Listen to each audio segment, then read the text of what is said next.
नमस्कार शेतकरी मित्रांनो, सर्वप्रथम सगळ्यांना जय शिवराय। 7 आणि 8 जुलै हे महाराष्ट्राच्या पावसाचे निर्णायक दिवस असणार आहे।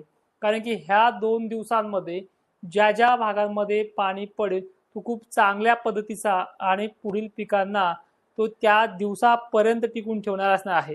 कारण की 9 जुलै पासून राज्यात 8 जुलै पर्यंतही काही प्रमाणात हलक्या वगैरे सरी कोसळतील, पण 9 जुलै पासून राज्यातल्या वातावरणामध्ये उघडीप मिळते। त्यामध्ये विदर्भाचाही समावेश आहे। मराठवाड्यामध्ये काही ठिकाणी आधीच कमी आहे आणि काही ठिकाणी बरं आहे। तर अशा परिस्थितीमध्ये पुढचे दिवस कसे जातील याकडे ह्या व्हिडिओमध्ये आपण लक्षपूर्वक ऐकूयात। महाराष्ट्रामध्ये ज्या सुपर अल्निनोची जी काही बातम्या होत्या तेच न्यूज चॅनलवरती आज पावसाचा हाहाकार दाखवतात, तो सुद्धा पुणे मुंबई परिसरातला आणि कोकणातला। तर हा पाऊस उद्या 7 जुलैला कुठल्या क्षेत्रामध्ये प्रभाव टाकेल आणि उद्याची सकाळची सुरुवात ही कशी असणार आहे हे व्हिडिओच्या माध्यमातून पाहूयात। उद्या नाशिक जिल्ह्यामध्ये पावसाचा पुन्हा जोर वाढतोय, त्यामुळे अहिल्यानगरच्या श्रीगोंदा पट्ट्यापर्यंत जो काही आज पाऊस होता, श्रीगोंदा दक्षिण भाग यापर्यंत तो पाऊस काही प्रमाणात पूर्वेकडे सरकतो आहे। कदाचित यामध्ये बीड जिल्ह्याचा फायदा होईल अशा प्रकारचा पाऊस या भागामध्ये पडतोय।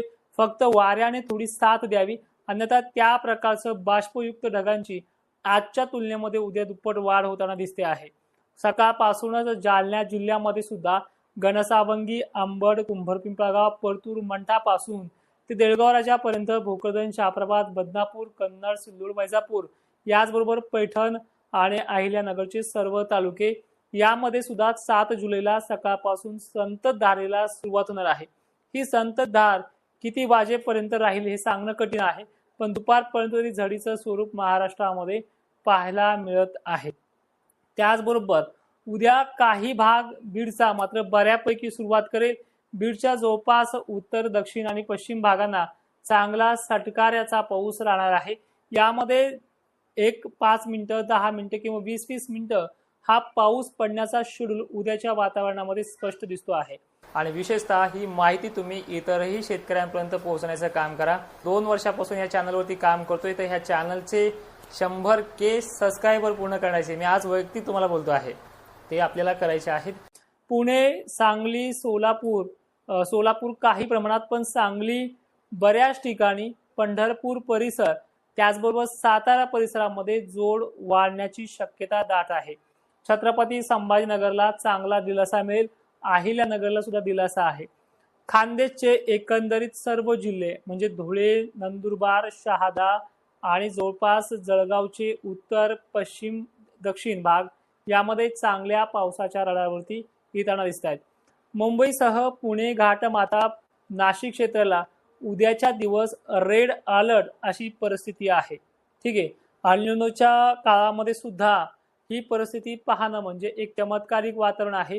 कारण की या भागातल्या अनेक धरणाचा किंवा पिण्याच्या पाण्याचा प्रश्न जवळपास 2च दिवसात मिटलेला आहे। म्हणजे 1-1.5 महिन्याचा वातावरणातला जो काही फरक आहे तो हा कालपासून चांगला चेंज झालेला पाहायला मिळते। सगळ्यात महत्त्वाचे अजून एक सांगतो की बऱ्याच शेतकऱ्यांना माझे अंदाज आवडतात, पण ते लाईकच्या माध्यमातून कळतं की 2000 शेतकऱ्यांना ते आवडतात।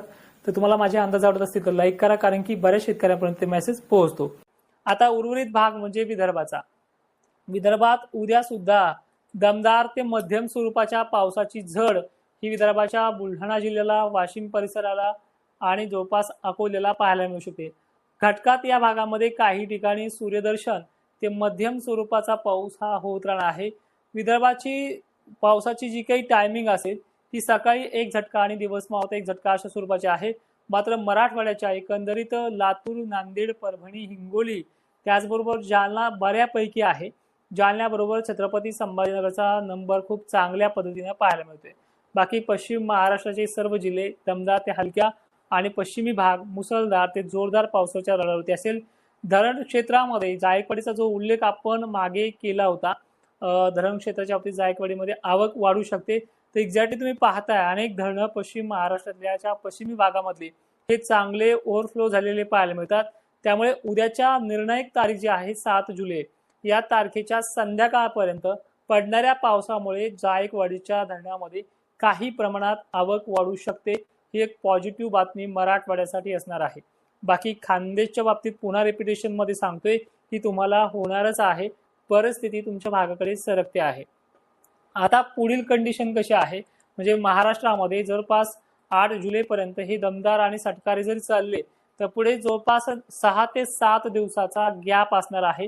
या गॅपमध्ये ढगाळ वातावरण, 2-3 तास सूर्यदर्शन आणि मध्यम ते जोराने वारे अशी ही थंड वातावरणाची प्रक्रिया असून यामध्ये टेम्परेचर लॉस असल्यामुळे जर पिकांना कमी पाणी झालं असला तरी पिकांमध्ये कुठल्याही प्रकारचं करपणं, सुकणं अशी प्रक्रिया याच्यामध्ये जवळपास पाहायला मिळू शकत नाही।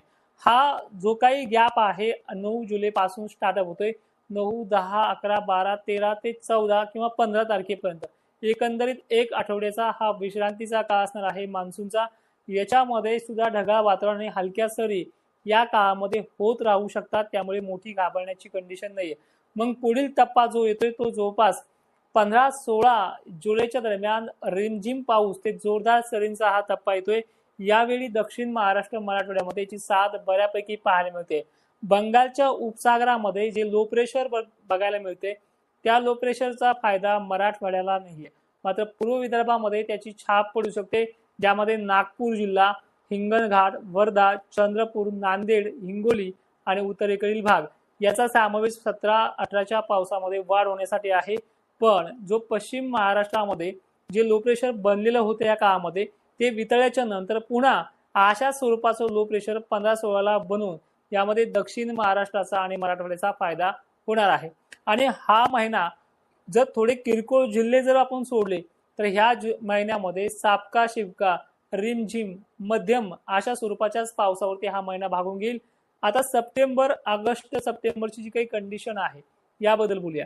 हे जे पश्चिमी वारे आहेत, बखाडी वारे दरवर्षी सुटत असतात, ह्या महिन्यात ते आवर्जून सुटतात, त्यामुळे ह्या महिन्यामध्ये मोठ्या पावसापेक्षा छोट्या पावसावरती पिकं चांगले राहतील अशी शक्यता आहे। दीर्घकाळ मोठा खंड 20 दिवसाचा नाहीये, एक 7-8 दिवसाची उघडीप राहणार आहे फक्त।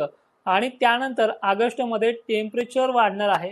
टेम्परेचर वाढल्यामुळे जे काही विहिरीच्या पाण्याचा, तलावाचा, धरणाचा जो काही प्रश्न आहे मराठवाड्याचा आणि विदर्भाचा तो देखील या पावसामध्ये मिटून जाईल। खान्देचाही याच्यामध्ये समावेश आहे। आणि ऑगस्ट आणि सप्टेंबर हा जो दुष्काळी पट्टा आपल्याला वाटतोय, दुष्काळी सदृश परिस्थिती वाटते, याला उत्तर देण्यासाठी अजून 1 महिना बाकी आहे। पण आजच्याच तारखेला पश्चिम महाराष्ट्रातल्या कोल्हापूर, सांगली, सोलापूर यामध्ये कमी आहे, पण पश्चिमी भाग कोल्हापूर, सांगली, कोल्हापूर या परिसराबरोबरच पुणे परिसर आणि नाशिक क्षेत्रामध्ये त्याचबरोबर खान्देशचा पाण्याचा बऱ्याच भागातला प्रश्न हा मिटवणार आहे। विदर्भाच्या बाबतीत थोडं अजून बोलायचं झालं तर विदर्भाचा पाण्याचा प्रश्न अनेक भागांचा मिटलेला आहे, फक्त 30 आणि 40% भाग राहिले तिथे फक्त चांगला वाहुणी पाऊस झालाय, काही ठिकाणी जेमतेम आहे, पण 50% भागांच्या नदीला पाणी आपण दौऱ्या दरम्यान पाहिले तिथे चांगल्या पद्धतीने पडलेला होता।